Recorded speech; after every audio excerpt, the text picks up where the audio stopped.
Praise hallelujah. खुदावंद यीशु मसीह के जिंदा जलाली बबरकत नाम में आप सबों की सलामती हो। खुदावंद का शुक्र हो जिसने आज का ये दिन, ये लम्हा हमारी जिंदगी में अता किया।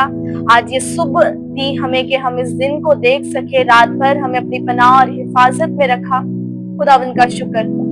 मेरे अजीजों, मेरा नाम एंजल जॉन है और मैं cross generation church of Pakistan में बतौर एल्डर की खिदमत को सरअंजाम दे रही हूँ। और ये खुदावंद का फजल है कि उसने आज ये तौफीक दी, ये लम्हा दिया कि मैं आप सबकी खिदमत में हाजिर हूँ। जैसे कि मैंने पहले भी बताया लास्ट डिवोशन में कि मैं आपके लिए डिवोशन सीरीज को लेकर आई हूँ जिसका अनवान था गुनाह। हमने पिछली बार पहली एपिसोड में सीखा कि गुनाह क्या है और आज मैं आप सबको एपिसोड 2 में वेलकम करती हूँ। आज हम सीखेंगे गुनाह की इकसाम के बारे में और गुनाह की नताइज के बारे में। असल गुनाह क्या है? असल गुनाह आदम और हवा ने जब किया, बागे अदन से नाफरमानी की, तब इस दुनिया में गुनाह आया और तमाम जमीन पर गुनाह बढ़ गया और तमाम जमीन लानती हो गई, जो हमें पैदाइश 3 बाब में मिलता है और तमाम बातें उसमें लिखी हैं। किस तरह से गुनाह किया गया, किस तरह से खुदावंद ने उन्हें अपनी हजूरी से महरूम कर दिया, खुदावंद ने उनको रूपोश कर दिया। ये बातें पैदाइश 3 बाब में हमें मिलती हैं। आप उसको देख सकते हैं, पढ़ सकते हैं। मेरे अजीजों, अब हम बात करते हैं पर्सनली गुनाह के बारे में। पर्सनल सीन यानी जो हम गुनाह जानबूझ कर करते हैं, जानते बूझते हुए गुनाह करते हैं, सोचों में, अल्फाजों में और अमल में। ये गुनाह हम जानते बूझते हुए करते हैं। सपोज अगर हम जानते हैं कि हम झूठ अगर बोल रहे हैं तो ये गुनाह है, लेकिन हम फिर भी बार बार बोलते हैं और कहते हैं कि दुनिया में रहते हुए तो ये सब चलता है।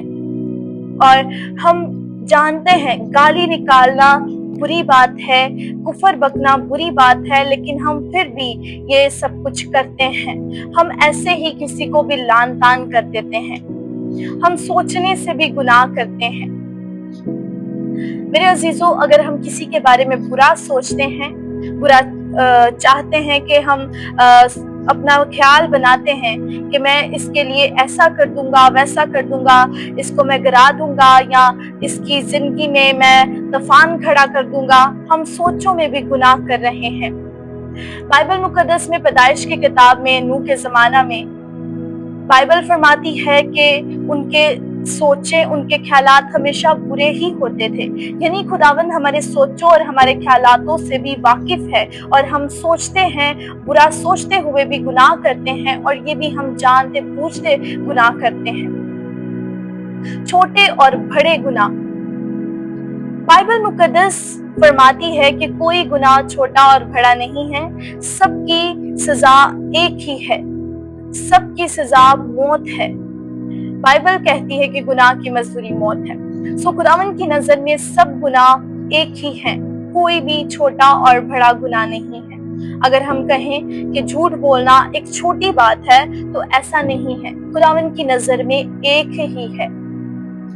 छुपे हुए गुनाह यानी वो गुनाह जो हम सोचते हैं कि किसी को नहीं मालूम, लेकिन ये मत भूलिए कि खुदावंद सब कुछ देख रहा है, वो सब जानता है कि आप क्या कर रहे हैं, आप कौन सा गुनाह कर रहे हैं, आप किसके साथ किस तरह से बिहेव कर रहे हैं। वो उसके लिए सब कुछ क्लियर है, कुछ भी नहीं छुपा। बाइबल में अगर हम देखें तो काइन और हाबिल की स्टोरी, काइन ने अपने भाई हाबिल को कत्ल कर दिया और उसने ये सोचा कि किसी को नहीं पता कि मैंने अपने भाई को कत्ल कर दिया है। जब खुदा ने उससे पूछा कि तेरा भाई हाबिल कहाँ है, तो उसने कहा कि मैं अपने भाई का मुहाफिज हूँ, जो मुझे पता होगा। खुदावन ने उसे कहा कि तेरे भाई का खून जमीन से मुझे पुकारता है। यानी वो इस गुमान में था कि नहीं पता किसी को भी कि मैंने अपने भाई को कत्ल कर दिया है। रूहानी गुनाह यानी वो गुनाह जो हमारे अंदर होते हैं, जो हम अंदरूनी गुनाह कहलाते हैं, जैसे कि हसद, तकब्बर, गुस्सा, लालच, یہ سب روحانی گناہ ہے جو کہ ہمارے اندر ہی چل رہا ہوتا ہے. یہ سب میرے عزیزو، بائبل کہتی ہے کہ گناہ کی مزدوری موت ہے. روحانی موت کیا ہے؟ بائبل تو فرماتی ہے کہ گناہ کی مزدوری موت ہے، لیکن جو جان گناہ کرتی ہے وہ مر تو نہیں جاتی. بائبل مقدس میں آدم اور حوا کو خداوند نے کہا کہ جس روز تو نے اس درخت کا پھل کھایا سو تو مرا، لیکن وہ تو زندہ تھا. میرے عزیزو، مگر وہ خداوند کی حضوری اور رفاقت سے کاٹ ڈالا گیا. یعنی وہ باغ عدن میں بہت خوش تھا، خداوند کی رفاقت میں تھا. لکھا ہے کہ ہر روز خداوند ٹھنڈے وقت میں اس سے ملنے آتا اور وہ باغ میں بہت سکون میں تھا. کھانے پینے کی اس کو فکر نہیں تھی، اس کو اپنے بچے کی، اپنے بیوی کی، کسی کی فکر نہیں تھی، نہ اپنے مستقبل کی فکر تھی، نہ اس کو سماج کی فکر تھی، بلکہ وہ خوش تھا اور اپنی زندگی کو بہت سکون سے جی رہا تھا. وہ اتنے اچھے سے اپنی زندگی کو گزار رہا تھا، نہ کوئی دکھ تھا، نہ کوئی رونا تھا، نہ کوئی ماتم تھا، نہ کوئی پریشانی تھی. اس کی زندگی پر خداوند کا فضل تھا. لیکن جب وہ باغ عدن سے نکالا گیا تو خداوند کی رفاقت سے دور ہو گیا. یہ اس کی زندگی میں خداوند کا فضل تھا جس فضل سے وہ کاٹ ڈالا گیا. میرے عزیزو، یسایہ نبی لکھتے ہیں، تم اپنی بدکاریوں کے سبب سے خداوند سے جدا ہو گئے ہو. یعنی تم اپنے گناہوں کے، اپنی بدکاریوں کے سبب سے خداوند سے دور ہو گئے ہو اور تمہیں کچھ نظر نہیں آتا کہ تم کیا کر رہے ہو. تمہارے گناہوں نے خداوند سے تمہیں چھپا دیا ہے. یعنی ہمیں کچھ نظر نہیں آتا کہ ہم کیا کر رہے ہیں، سچائی ہمیں دکھ نہیں رہی. ہم اس قدر گناہوں میں دھستے چلے جا رہے ہیں. گناہ ہمیں کچھ بھی نہیں دکھاتا، گناہ سب کچھ چھپا دیتا ہے. چاہے وہ کتنا بھی سچ ہو، ہمیں لگتا ہے یہ سب کچھ جھوٹ ہے، جو میں کر رہا ہوں وہ صحیح ہے. گناہ اس قدر ہمیں خداوند سے دور کر دیتا ہے. روحانی موت یوں ہوتی ہے کہ ہم خداوند کی رفاقت اور خداوند کے فضل سے کاٹ ڈالے جاتے ہیں. دیکھتے ہیں رومیو 12واں باب اور اس کی پہلی اور دوسری آیت میں یہاں پر کچھ یوں لکھا ہے، بس اے بھائیو، میں خداوند کی رحمتیں یاد دلا کر تم سے التماس کرتا ہوں کہ اپنے بدن ایسی قربانی ہونے کے لیے نظر کرو جو زندہ اور پاک اور خدا کی پسندیدہ ہو، یعنی مقبول عبادت. اور اس دنیا کے ہم شکل نہ بنو، بلکہ عقل نہیں ہو جانے سے اپنی صورتیں بدلتے جاؤ، تاکہ خدا کی نیک اور پسندیدہ اور کامل مرضی تجربے سے معلوم کرتے رہو. بائبل فرما رہی ہے کہ خداوند کی مرضی کے موافق اپنی زندگیوں کو بسر کرو، اپنی زندگی زندہ قربانی ہونے کے لیے خداوند کے نظر کرو. اب زندہ قربانی کے بارے میں بات کریں گے کہ خداوند ہم سے چاہتا ہے کہ ہم اپنی زندگیوں کو خداوند کے نظر کریں، صرف الفاظ یا رسمی عبادات سے نہیں، بلکہ سچے زندگی اور سچی عبادتیں اور رفاقت میں اپنی زندگی کو گزاریں.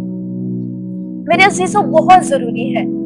آج کے زمانہ میں بہت سی رسمی عبادتیں ہو رہی ہیں، لیکن وہ نہیں جانتے کہ یہ گناہ ہے. ضرورت ہے کہ ہم روحانی طور سے اپنے خداوند کو یاد کریں، صرف محض رسمی الفاظ یا رسمی عبادات سے نہیں، بلکہ روحانی طور سے. اس جہان کے ہم شکل نہ بنو. خداوند ہمیں سکھاتا ہے کہ ہم اس دنیا کے جیسے نہیں بن جائیں، کیونکہ یہ دنیا فانی ہے. یہ دنیا صرف اور صرف چند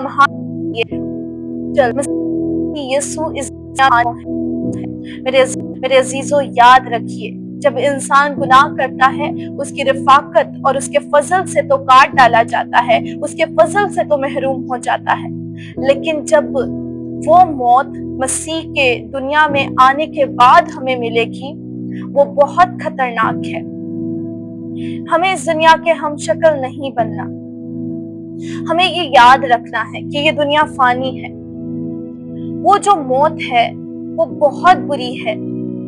सो अपने आप को, अपनी जिंदगियों को उसके हजूर जिंदा कुर्बानी के तौर पर नजर करें, क्योंकि खुदावन यही हमसे चाहता है और हमने उसे बनाया भी इसीलिए है। मेरे अजीजों, मैं उम्मीद करती हूँ कि ये सब बातें क्लियर होंगी और आपसे गुजारिश है कि पहली एपिसोड को भी आप देखें ताकि क्लियर हो जाए स्टार्ट ही से कि क्या चल रहा है, क्या क्या गुनाह है और खुदावन हमसे क्या चाहता है। और गुनाह की मजदूरी सिर्फ और सिर्फ हलाकत और मौत है और कुछ नहीं। और ये दुनिया फानी है, इस दुनिया में कुछ नहीं।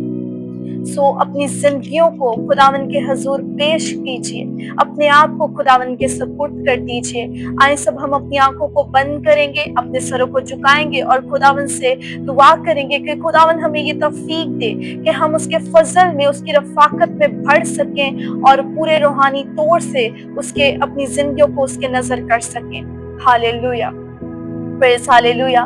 खुदावन यीशु मसीह के जिंदा नाम में खुदावन खुदा मैं तेरा शुक्र करती हूँ ऐ मेरे पाक पिता, क्योंकि तू भला है यहोवा कादिर। खुदावंदों के खुदा तेरा फजल हम पर बना रहता है। ए खुदावंद सुख के लिए, ये तेरे बड़े फजल जलाल के लिए ए मेरे खुदावंद तेरी शुक्र गुजार पाक पिता। ए खुदावंदों के खुदा, जबकि हमने तेरे कलाम में से बहुत कुछ सीखा है, मैं तेरा शुक्र करती हूँ। और मेरे खुदा मैं उम्मीद करती हूँ कि जो लोग ए खुदाए कादिर जितनी जाने ये सुन रही हैं इस मॉर्निंग डिवोशन को, मेरे खुदावन ए मेरे खुदाए पाक खुदाए कादिर उनकी जिंदगियों में तेरा हाथ भर जाए और मेरे खुदावन उनकी जिंदगियां डिलीवर हो। मेरे खुदावन खुदा तेरा फजल मांगती हूँ, तेरा करम मांगती हूँ जलाल के खुदा। हमें ये तौफीक दीजिए कि हम अपनी जिंदगियों को ए खुदाए कादिर जिंदा कुर्बानी के तौर पर ए खुदा हम तेरे नजर करे, तेरी हजूरी में नजर करे। और मेरे खुदा हम अपनी जिंदगियों को तेरे सपुर्द करते हैं पाक खुदावन खुदा। यहोवा खुदावन तेरे नाम को जलाल देते हैं पाक खुदावन। तेरा कलाम फरमाता है कि जितने भी तुम में से आए खुदा कहते हैं, वो हर एक खुदावन की बादशाही में दाखिल नहीं होंगे, बल्कि वो ही जो तेरी मर्जी पर चलते हैं। मेरे खुदावन मेरे मसीहा, हमें रस्मी अल्फाजों और रस्मी अबादात से खुदावन अलग करके मेरे खुदावन हमें सच्ची और जिंदा कुर्बानी होने के लिए नजर कीजिए। मेरे खुदावन हम पर ये फजल कीजिए कि मेरे खुदावन हम पूरे रूहानी तौर से तेरे नाम को मुबारक कहें और मेरे खुदावन तेरे कलाम की मर्जी के मुताबिक चल सके मेरे खुदावन। और मेरे खुदा हम अपने गुनाहों को दोबारा से ना दोहराएं। हमने जबकि जाना है कि गुनाह की मजदूरी मौत और हलाकत है और कुछ नहीं मेरे खुदावन, तो हमें ये तौफीक दीजिए कि हम तेरे नाम में बढ़ सके और अपने गुनाहों पर काबू पा सके मेरे खुदावन खुदा। हम तुझे नाराज ना कर सके, बल्कि ए खुदाए कादिर हम अपनी जिंदगियां तेरे नाम और तेरे जलाल में गुजार सके मेरे खुदा। ए खुदाए कादिर जितनी जिंदगियां देख रही हैं, सुन रही हैं पाक खुदावन, इन सब की जिंदगियों में तेरा हाथ चाहती हूँ खुदावन। और मेरे खुदावन खुदा ये सारा दिन इनके लिए ब्लेस्ड ठहरे। और मेरे खुदावन ये आज से इरादा करें कि हम अपनी जिंदगियों को तब्दील करेंगे उस खुदावन के लिए जो सब करने में कादिर है, जो हमें हमेशा की जिंदगी देता है। उसके लिए हम अपनी जिंदगियों को तब्दील करेंगे और हम रूहानी तौर से अपनी जिंदगियों को उसके नजर करेंगे। मेरे खुदावन तेरा शुक्र, तेरी तारीफ करती हूँ यीशु के कादिर नाम से, आमीन। खुदावन का शुक्र हो। मेरे अजीजों, मैं उम्मीद करती हूँ कि ये डिवोशन आपकी लाइफ में ब्लेस्ड ठहरी होगी और आने वाली एपिसोड को भी जरूर देखिए और जानिए कि खुदावन का कलाम आपकी जिंदगियों से क्या चाहता है। Thank you.